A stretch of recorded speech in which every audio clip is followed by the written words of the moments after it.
On repart, les amis, on repart. Alors, Luc, donc spécialiste RH, Next Gen Enterprise Summit, ce sont des RH, ressources humaines.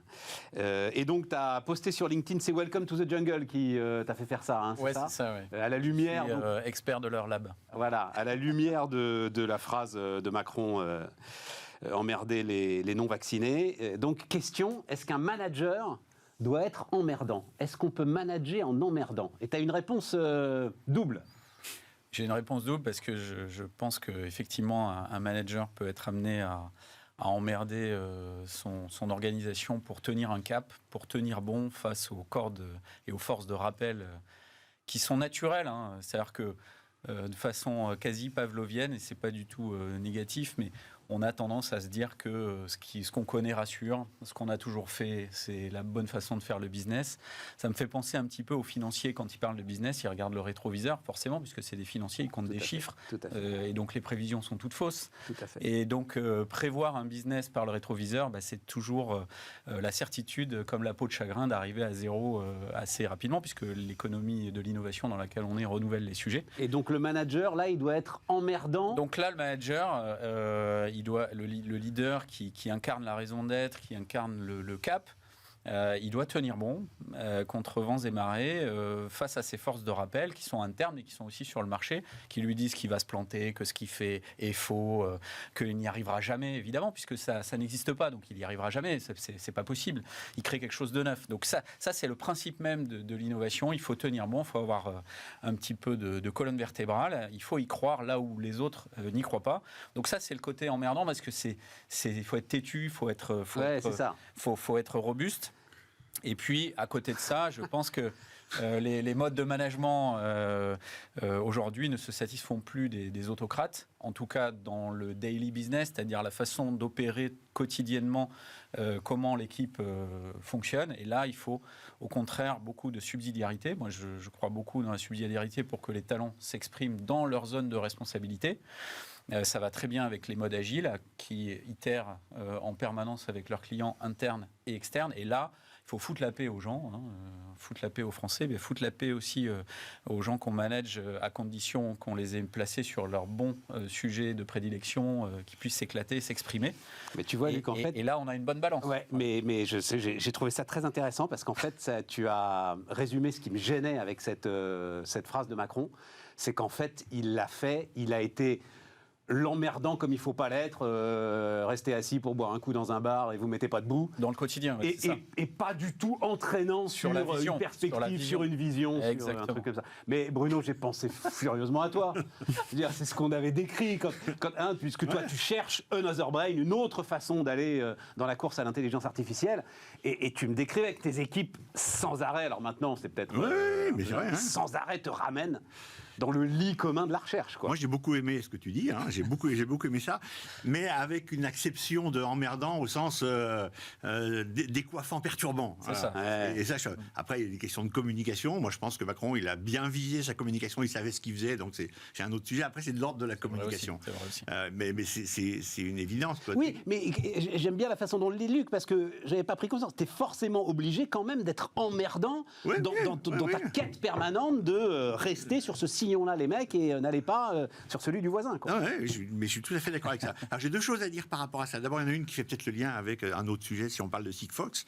Quand tu parlais de la schizophrénie du CEO, de l'entrepreneur, qui est obligé d'être têtu, qui est obligé de tenir à ses trucs, parce que contre vents et marées, on va lui expliquer que c'est autre chose qu'il faut faire. Mais en même temps, il faut qu'il soit têtu, mais il faut qu'il soit à l'écoute. Donc voilà, ça donne une espèce de schizophrénie. Et puis l'autre sujet, par contre, avec lequel je suis pas complètement d'accord quand tu parles du management, de la façon de manager, etc. De base, mais je suis intimement convaincu, il n'y a pas de bonne façon de faire. Chacun a sa façon de faire, il y a plein de façons, il y a des façons très différentes. Et moi, j'ai vu des managers de grands groupes internationaux, mondiaux, japonais ou taïwanais, qui micromanageaient, et ça marchait putain de bien. Donc après, j'ai lu les bouquins d'un Steve Jobs, dont on ne peut pas dire qu'il ne micromanageait pas sur les sujets. Et donc voilà. Donc en fait, moi, je suis pas à dire il faut pas. Ce qu'il faut faire en management, il faut être comme t'es. Et puis après, il y a des gens qui sont compatibles avec ça et d'autres qui ne le sont pas. Mais il faut être comme t'es. Erwan ? Moi, je me régale. Oui. Après ces téléspectateurs, je me régale. Tant mieux, moi aussi. Tant mieux. Tu nous as envoyé quelques chiffres justement à commenter dans l'étude publiée notamment dans les Échos sur le lié justement aux managers. Donc c'était l'étude qui a été faite sur 4000... Sur les défis des patrons de PME, voilà, tout à fait. Qui vient aussi avec le management. Il y avait 2 chiffres et qui rejoignent un petit peu ce qui vient de se dire. Il y a 2 chiffres sur le côté emmerdant.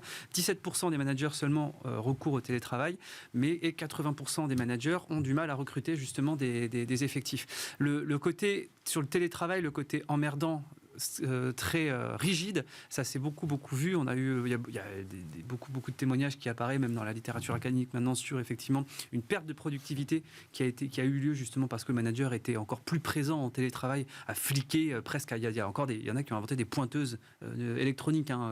Donc c'est à mon avis tout ce qu'il ne faut pas faire en management. Mais d'un autre côté, se priver justement de l'outil télétravail alors qu'on a des difficultés de recrutement, moi je trouve ça un petit peu contre-productif parce que le télétravail permet justement d'élargir son bassin de recrutement. Tu as des entreprises aujourd'hui qui sont basées à Strasbourg et qui recrutent des talents qui sont à Agen, qui disent vous venez à la limite une fois par mois dans nos locaux pour voir les équipes, mais le reste vous êtes en full remote et ça marche très bien. Donc il y a aussi des nouveaux défis qui apparaissent et il y a aussi peut-être une flexibilité à avoir sur certains managers, que ce soit du micro ou du macro-management, mais aussi accepter qu'il y a des nouvelles aspirations chez les salariés, il y a des nouveaux outils qui sont là et c'est pas parce que justement on n'a pas le salarié en visu de 8h à 16h tous les jours ou de 8h à 17h que le mec ne travaille pas, au contraire. Mais tu sais Erwan, mais allons-y sur cette étude, ça c'est l'un des grands tabous autour du discours libéral ou du discours de droite sur les patrons français. Le seul qui a eu le courage de vraiment dire les choses, c'est Thibault Langsade. Sur, la médiocrité d'une grande majorité de nos chers patrons de PME. Et effectivement, donc, juste quelques petits chiffres, et évidemment, je vous donnerai la parole. Donc, 17% seulement ont mis en place le télétravail, et 82% d'entre eux n'ont déployé aucune mesure en matière RSE. Ouais, c'est catastrophique. Luc. Alors, pour rebondir sur ce que disait... Catastrophique, je ne sais pas, mais en tout cas, il devrait se poser des questions. Il y a du boulot, il y a du boulot. Il y a du potentiel. Mais pour rebondir sur ce que disait Bruno sur les modes de management, tu as raison. C'est-à-dire qu'on peut être en mode de management directif et l'équipe peut adorer ça et ça fonctionne très bien. Pareil pour le mode participatif et pareil pour le mode autonome, si je le fais schématique. Nous, on fait des audits de maturité managériale chez NextGen avec un outil qui est issu de la recherche qui s'appelle OpenDecide. Il y a plus de 1000 équipes qui sont passées à la moulinette de ça et on voit des équipes directives, en management directif, qui sont super performantes. Donc le sujet, c'est pas tellement d'avoir un jugement de valeur sur le mode de management. Je suis tout à fait en phase avec toi. C'est par contre de voir, et tu le disais Erwan, quelle est l'aspiration de l'équipe. Est-ce que je suis en train de frustrer mon équipe ou est-ce que je l'amène sur son degré souhaité de liberté? Et aujourd'hui, faute est de constater qu'une grande majorité des équipes dont on fait l'audit de maturité, elles apparaissent vouloir évoluer quand elles sont en directive vers le participatif, quand elles sont dans le participatif vers l'autonomie. C'est une tendance, encore une fois. Mais il n'y a pas de jugement de valeur. Tout peut fonctionner très très bien. Après, sur cette enquête des Échos sur les PME, bon, sur l'impact... Alors, juste, il faut que je cite, c'est un groupement d'experts comptables qui s'appelle Cercle Perspective, et c'est quand même sur 4400 réponses. Très significatif. Très très significatif, c'est pour ça que c'est intéressant. Bon, nous, on le voit en France, sur les modes managériaux, on est quand même loin de ce qui se pratique ailleurs en Europe. J'ai souvent parlé des gens qui, à mon sens, sont quand même en avance sur nous, sur les futures pratiques, aux Pays-Bas, en Allemagne, dans les pays du nord de l'Europe, également en dehors de l'Europe. Sur l'impact, 80%, c'est quand même assez incroyable. 80% qui rencontrent des difficultés à trouver des candidats. Oui, sachant que de toute façon, aujourd'hui, les grands donneurs d'ordre sur les impacts environnementaux, en particulier carbone, sont en train de faire ruisseler une nécessité de comptabilité sur ces sujets. Donc de toute façon, ça va arriver très très vite, il faut s'y préparer. Et puis que 50%, donc nous on va sortir notre baromètre NextGen de l'innovation managériale qui montre que 50% des salariés aujourd'hui dans les entreprises vont devoir se reskiller, donc se requalifier d'ici 2025. C'est colossal, c'est 1 sur 2. Mercer et ADP le montrent également. Et on a 78% des salariés qui sont prêts à se requalifier parce qu'ils savent que ça va être le facteur clé de leur employabilité. L'employabilité, c'est ce qu'on va chérir le plus à l'avenir et c'est ce qui va permettre de se porter sur les missions qui nous font rêver le plus, qui font que le matin on a envie de se lever et d'y aller, au-delà du salaire qui est plutôt un prérequis qu'une fin en soi. On le voit bien, et pas uniquement avec les gens des nouvelles générations. Et j'ai relevé, moi, dans le baromètre également NextGen, c'est le baromètre Ola Spirit Anéo NextGen, que un salarié sur 7 était en souhait, là maintenant, de changer de secteur. Donc on a le problème de requalification et on a aussi le sujet qui a été provoqué par le Covid, Erwan en a touché un mot, de vouloir se porter sur des secteurs plus sexy, plus intéressants. Si notre ami hôtelier était là, il le dirait aussi. Donc c'est vrai pour les métiers de l'hôtellerie, du BTP, du commerce et bien d'autres. Hein. Donc c'est... Yes. Voilà. Bruno, là-dessus, sur ces éléments-là? Non, moi, rien de particulier. C'est intéressant. Juste, ajoutons quand même, parce qu'il ne faut pas. L'essentiel, c'est ils ont une patate d'enfer, quoi, nos patrons de PME. Ça, oui. Mais non, mais. Ça, je m'y retrouve aussi. Ben voilà, tu vois. Donc, optimisme inédit, très confiants sur leur croissance, leur solidité financière, l'avenir de leur entreprise, confiants dans leur capacité de production dans les 3 ans qui viennent, malgré les pénuries et les hausses de coûts. Et enfin, pardon, ça va devenir une espèce de phrase toute faite, mais enfin, le contraste avec le catastrophisme permanent qui entoure notre campagne présidentielle a quelque chose d'un petit peu désespérant, quoi, voilà. Oui, Luc, tu voulais ajouter quelque chose là-dessus ? En complément de ces chiffres, moi j'ai lu l'étude de KPMG qui a interrogé les chefs d'entreprise en France. 71% des chefs d'entreprise interrogés ont conscience d'être tenus personnellement responsables des progrès dans le domaine de la diversité, de l'inclusion et de l'impact. Et donc, je pense que... Ils n'ont pas interrogé les mêmes. Non, mais peut-être que la prise de conscience, elle est faite. Je pense que les patrons de PME ne sont pas plus idiots que les autres, loin s'en faut. D'ailleurs, c'est pour ça que leur PME est là. Par contre, après, c'est comment je mets en œuvre, comment je passe à l'action. Le passage à l'action, aujourd'hui, on n'y est pas. Et Luc, tu sais, enfin, bon, je parle à beaucoup d'entre eux. Hein. C'est ce que je dis assez régulièrement. Si tu cherches une caractéristique d'un patron de PME, c'est d'abord qu'il n'a pas le temps. Voilà. D'abord, il n'a pas le temps. Il est dans une gestion d'urgence permanente absolue. Mais il n'a pas le temps parce qu'il veut tout faire. Peu importe, en tout cas, il n'a pas le temps. C'est lié au mode de management. Et oui, sans doute, il y a la perception de l'urgence climatique.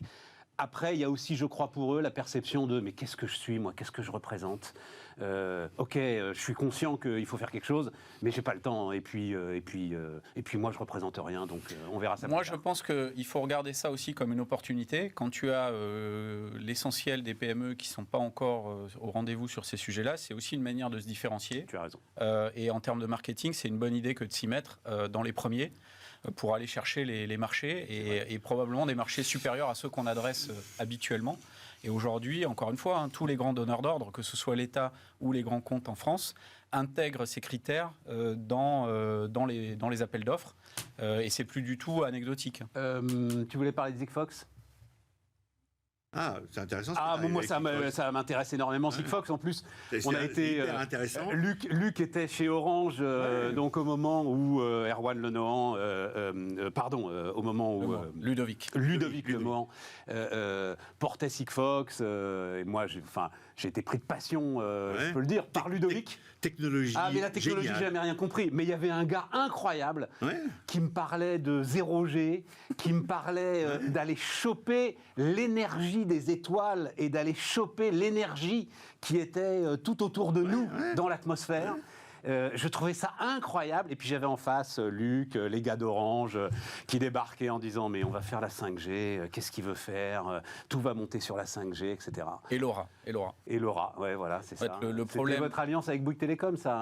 Alors Laura, c'est un open source mondial. Protocole, oui, voilà, c'est ça. Donc c'est ça qui, en fait, est le péché originel de Sigfox. Moi, j'ai eu l'occasion d'en parler avec Ludovic. Puis, comme je recevais tous les jours un appel pour investir dans Sigfox ou pour recommander qu'Orange le fasse, au bout d'un moment, je dis attendez les gars, arrêtez de m'appeler parce que je pense pas qu'un protocole propriétaire, et Ludovic est un gars génial, enfin, je l'aime beaucoup, Cédric Georgie aussi qui a travaillé avec lui, enfin, l'équipe, je la connais bien, ce sont des gens formidables.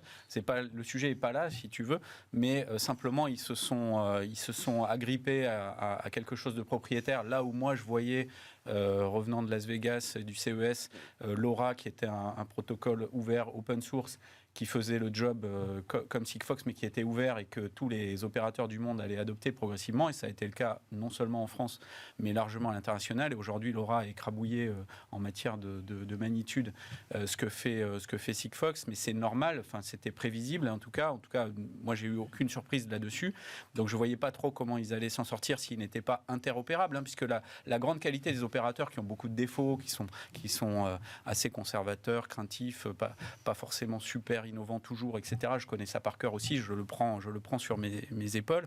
Mais quand même, la grande qualité des opérateurs, c'est l'interopérabilité. Ce qui fait que quand tu passes un coup de fil depuis Paris à New York, et ben, ça passe par des réseaux qui appartiennent à des propriétaires différents, mais qui parlent le même langage.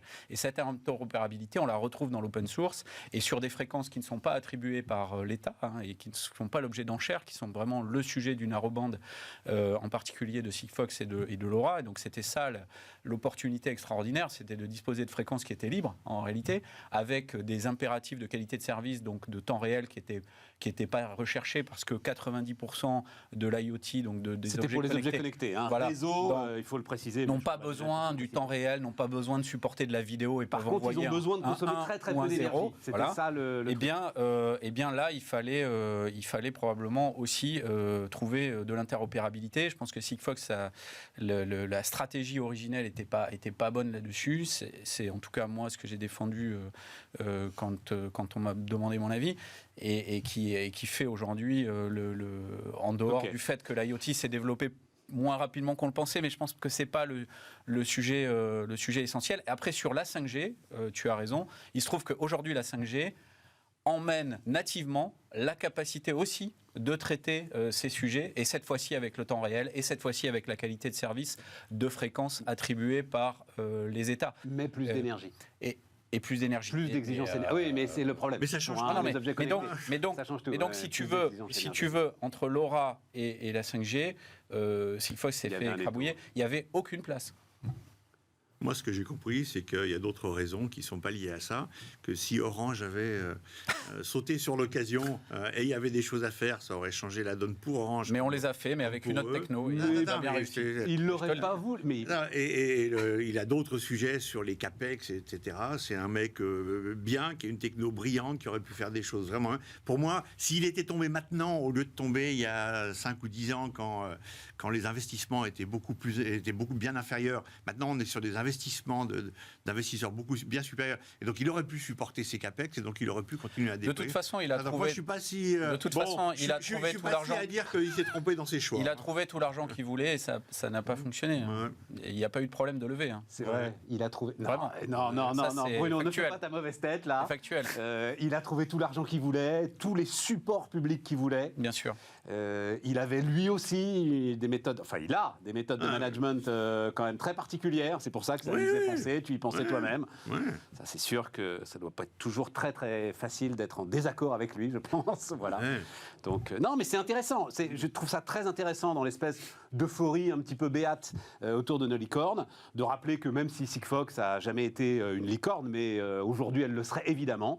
Bon, bah derrière, et en même temps, ce n'était pas non plus une appli pour faire des courses plus vite sur Internet, quoi. Il y a un vrai projet industriel derrière tout ça. Avec quoi on va finir, les amis? Tiens, les maths. Ah, tu veux finir avec les maths bah vas-y, alors vas-y, finis avec les maths. Non, je crois que Finis avec les maths, on y va. Bruno et moi, on aime bien Roussel, mais les maths, c'est plus important, c'est plus intéressant. Roussel aussi, ça. Non, mais ça... Le candidat communiste sans fossile, sans marteau, sans rouge, sans rien, il n'y a plus rien. Non, juste, tu me permets, on parle des maths, mais juste, je veux montrer, si tu pouvais montrer, parce que j'y réfléchissais comme ça, le Roussel, parce que ça s'appelle la... Tu vois, voilà, c'est ça la campagne du Parti communiste français aujourd'hui. C'est quand même exceptionnel, quoi. Voilà, c'est tout. Il n'y a plus de fossiles, il n'y a plus de marteau, il n'y a plus de rouge. Ça s'appelle la caravane du bonheur. Et moi, je suis comme toi, je fais une grande différence entre Roussel. c'est un mec qui a du bon sens, c'est un bon gars, c'est un mec bien, et donc on a envie, quand il dit des trucs, on se dit mais il a raison, indépendamment du programme qu'il défend et de la politique, etc., etc. Donc il y a une espèce de dichotomie entre les deux, mais c'est bien quand on a un candidat quelque part qui est plein de bon sens. Bruno, retraite-toi 60 ans, non, mais SMIC à évidemment, 2000 euros. quoi, évidemment. Non, mais je suis pas communiste et je voterai pas communiste. Mais non, mais tu dis quand on l'entend, il a raison. Non, il a pas raison. Il y a tout un tas de sujets sur lesquels c'est un Même Marine Le Pen doit revenir en arrière, tu vois, sur la retraite à 60 ans. Quoi. C'est juste parce je parle pas de son programme, non. Je parle de l'individu. C'est exactement ce qu'on disait. C'est-à-dire qu'en fait, il diffuse du bonheur. Voilà. Mais c'est même pas du. Je suis d'accord avec ce que dit Bruno. Moi, j'apprécie écouter Roussel, sauf quand il parle d'économie. Bien sûr. Mais là, je me rappelle un petit peu. Mais on en est quand même. Enfin, c'est aussi le symptôme. On est dans un tel marasme, dans un tel abêtissement de la classe politique que dès qu'un mec nous dit il faut que les classes populaires y accèdent la bonne viande et qu'on retrouve le sourire, etc., on trouve ça exceptionnel. Enfin, normalement, ça devrait être une voie complètement marginale, mais il est noyé, il est entre les complotistes, petits candidats qui nous disent que c'est un complot, machin et tout, et la sinistrose totale civilisationnelle et la technocratie à son paroxysme avec certaines candidates. Et les agendas cachés, les gens qui jouent des rôles. En fait, c'est plutôt le fait que tout le monde le trouve sympathique. D'ailleurs, c'est plutôt les mecs, les libéraux, les mecs de centre droit qui le trouvent très sympathique. C'est vrai. Que les gens de son propre camp. C'est aussi parce qu'il y a une manifestation, il y a une sinistrose absolument globale et un appauvrissement total de la classe politique. Mais c'est un symptôme, mais je trouve que c'est un plaisir de l'entendre. Oui, voilà. Ça y est. Bon, alors les maths. Donc, on en a parlé hier. Jean-Michel Blanquer qui est prêt à corriger sa réforme du bac. Retour du bac, donc, dans le tronc commun. Les profs de maths étaient montés au créneau. Voilà, moins de 60% des élèves de terminale étudiaient encore les maths, donc en terminale. Je trouve le sujet passionnant parce qu'il vient conclure tous les débats qu'on a ouverts ce soir. Alors vas-y. Il y a, la France est un pays qui a fourni parmi les plus grands mathématiciens de tous les temps. Du siècle précédent. Ouais. Mais même de tous les temps. Même de tous les temps, on regarde. Pascal, aujourd'hui, la France est 20e au classement PISA en mathématiques. 19e en numératie chez les adultes de l'OCDE. Donc, et on a remarqué, on a fait un petit calcul à Sapiens, on a remarqué qu'en fait, il y avait une corrélation presque parfaite entre la dépense, la DIRD, la dépense intérieure en recherche et développement, et le niveau des élèves et des adultes en mathématiques. Ce qui veut dire qu'aujourd'hui, les pays qui sont les plus performants dans un domaine et dans l'autre, donc en dépenses de R&D et en dépenses de R&D mixtes, public et privé, et niveau mathématiques, c'est Japon, Corée du Sud, Israël, États-Unis, et voilà. Et quelques pays nordiques. Chine aussi. Hein. Et alors Chine moins niveau PISA. Vas-y, reviens sur nos maths. Et donc du coup, mais ce qui est intéressant, c'est on fait, on est devenu un pays producteur et consommateur uniquement de services, avec un pays dont la dépense publique a explosé sur le fonctionnement. Notre dépense de R&D s'est sclérosée, et à mesure en fait qu'elle se sclérosait depuis 1996, elle a augmenté de 0,08 points. Celle des Belges, 1 point. Celle des Allemands, 1,3 points. On s'est fait dépasser par les Autrichiens et par les Belges. Et en fait, notre niveau en mathématiques, c'est progressivement, on est passé de la 8e à la 20e place dans le même temps. Donc ça veut dire quoi ? Ça veut dire qu'une nation... On ne sait pas quelle est la variable expliquée ni explicative, notre modèle économétrique. C'est ça qui est assez intéressant. Est-ce que c'est parce qu'on est très fort en R&D que du coup, on a un retour sur investissement chez les élèves parce que quelque part, nos élites se disent aussi... Je comprends, c'est la poule et l'œuf. Okay. Ou alors, voilà.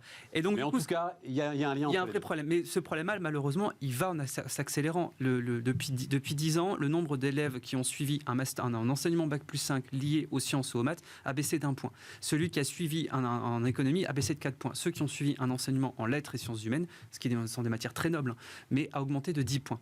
Ce qui veut dire qu'en fait, la société française, aujourd'hui, non seulement on est très mauvais en maths, non seulement le nombre d'heures de maths a diminué de 30% au bac, mais en plus de ça, les futurs cadres dirigeants, grandes écoles, universités, suivent des parcours littéraires et sciences politiques. Plutôt pas maths, oui. Et donc, du coup, ça veut dire que derrière, demain, on a des leaders, des chefs d'entreprise et des leaders politiques qui n'ont pas de maîtrise du bagage scientifique et donc, du coup, ne seront pas à même de déclencher les décisions d'investissement, que ce soit dans les boîtes ou au niveau de l'État pour justement augmenter cette R&D-là, est un autre problème social qui est plus l'abêtissement, la diminution du niveau en mathématiques et en sciences, est propice au développement des tests complotistes. Attends, le sujet, c'est la réforme du bac. Non, mais ça va te plaire. pair. Décris-la, c'est avant le bac. Non, mais ça va te pair. Mais ça va te pair. Ça va te pair parce que si jamais tu diminues l'enseignement en maths, tu diminues le niveau global, tu diminues aussi le nombre de personnes qui vont... Tu diminues pas le niveau global, je suis pas d'accord avec ça. Si tu crées des premières et des terminales d'expertise, tu diminues pas le niveau global. Tu diminues dans le sens où en fait tu vas avoir une petite élite qui va justement maîtriser l'enseignement global des mathématiques, quoiqu'encore dans le niveau OCDE, on voit que le nombre d'élèves qui maîtrisent les niveaux 3 et 4 est passé à 8%. 3 et 4, c'est en gros ceux qui sont capables de faire un Lagrangien, simplement. Du coup, en fait, ces personnes-là, on est passé de 15 à 8% d'une classe d'âge. Et donc, du coup, tu diminues non seulement le niveau global, tu diminues aussi la qualité de l'élite et tu diminues aussi la compréhension du fait scientifique. Et donc, du coup, c'est un appétissement global. Dernier chiffre, les inscrits au CAPES l'année dernière, 1167 places ouvertes en mathématiques, 1067 candidats pris. Et on a pris 90%. Pareil sur les classes préparatoires, il y a plus de places que de candidats. Il y a plus de places dans les écoles d'ingénieurs que de candidats qui sortent des écoles préparatoires. C'est un drame. Le rôle modèle scientifique en France n'existe plus. Les gens ne veulent plus faire ça. Ils ne veulent plus se faire mal parce que les maths, c'est quand même... Il faut bosser et c'est quand même des filières d'élite. Et quand les rôles modèles, je partage tout à fait ton analyse, quand les rôles modèles de la société pivotent, ce qui est en train de se passer, c'est dramatique pour la suite. Parce qu'effectivement, les gens ne comprennent plus même la structure même du monde dans lequel on vit. On est dans un monde numérique. Non, mais vous nous... Alors, c'est très intéressant. Vous êtes d'accord sur le fond, mais vous ne mettez pas le sujet au même endroit. Voilà, les discours généraux, effectivement, sur l'intérêt des maths. Non, là, c'est une réforme qui avait justement pour but d'essayer de remonter au maximum le niveau de ceux qui pouvaient être encore en première intéressés par les maths. Moi, je crois que c'est... Tu sais, puisqu'on cite les économistes, c'est l'incarnation de ce qui se voit et de ce qui ne se voit pas. C'est ça, ouais. Tu vois, voilà. Mais je pense que c'est lié parce que si jamais du coup... Ce qui se voit, c'est qu'on se dit, il y a plus de mômes qui vont faire des maths. Ce qui se voit pas, c'est qu'en fait, ils vont moins bien faire des maths. Ils vont moins bien faire des maths. Et derrière, tu diminues l'habitus et le surmoi mathématicien de chacun. Parce que les mathématiques, c'est pas parce que tu as une petite élite qui maîtrise les maths. Enfin, les plus grands philosophes étaient des mathématiciens avant tout. Parce que c'est lié. Les plus grands linguistes sont des mathématiciens. La science du langage, parce que c'est tout simplement une équation, chaque phrase. Le problème, c'est que derrière, tu diminues cet habitus-là. Du coup, tu as moins de profs qui sont disponibles pour ces carrières-là. Du coup, le public diminue les salaires des profs. Du coup, tu as des salaires d'entrée des profs. On va finir avec la dernière. Tu as des salaires d'entrée de profs qui, du coup, sont plus bas. Donc, du coup, c'est les moins bons qui vont faire prof. Donc, du coup, ces moins bons-là vont se retrouver dès le primaire, etc. Et en fait, c'est le serpent qui se mord la queue. Le bac, en France, c'est ça qui régule quelque part aussi et qui pivote le modèle. Salaire des profs rapporté au SMIC. Voilà. C'est pour ça que la proposition d'Hidalgo était parfaite, mais très mal expliquée. Elle a tué pour les 10 prochaines années cette mesure-là parce qu'elle ne l'a pas travaillée. Mais c'est... Non, mais c'est un tout. Et le problème, c'est que ça, c'est que la partie émergée de l'iceberg. Et derrière, tu as toutes ces implications-là. Et c'est ça qui explique le décrochage. Bruno, il nous reste 50 secondes. Parce que toi, tu es en plein dedans. Moi, je trouve les gens. J'ai pas de problème à trouver des gens. C'est pas une question de salaire, parce qu'on paye bien moins bien que les Américains. C'est pas une question de... Donc, on trouve les gens. Donc, voilà, c'est pas le... Bon, mais moi, je suis sur un cas particulier. À l'arrivée, il faut revenir ou pas sur cette réforme? Oui ou non? Réponse compliquée. Oui ou non? Parce qu'il reste 20 secondes. Luc. Augmenter le salaire des profs, oui. Diminuer le nombre de personnes dans l'éducation nationale qui ne voient jamais de gamins, oui. Moyennant quoi, on peut concentrer les salaires sur les autres et augmenter significativement et sélectionner, apprécier, valoriser les bons et pas les mauvais. Et il faut faire une réforme globale de la maternelle au bac plus 7. Le problème, c'est que chacun des cycles se réforme à 3 ans d'écart à chaque fois. Donc les externalités produites par une réforme ne sont pas prises en compte dans la réforme d'après. Il faut faire un truc global en une fois. Merci à tous. Demain, Aurélie Planex et nous, on se retrouve lundi.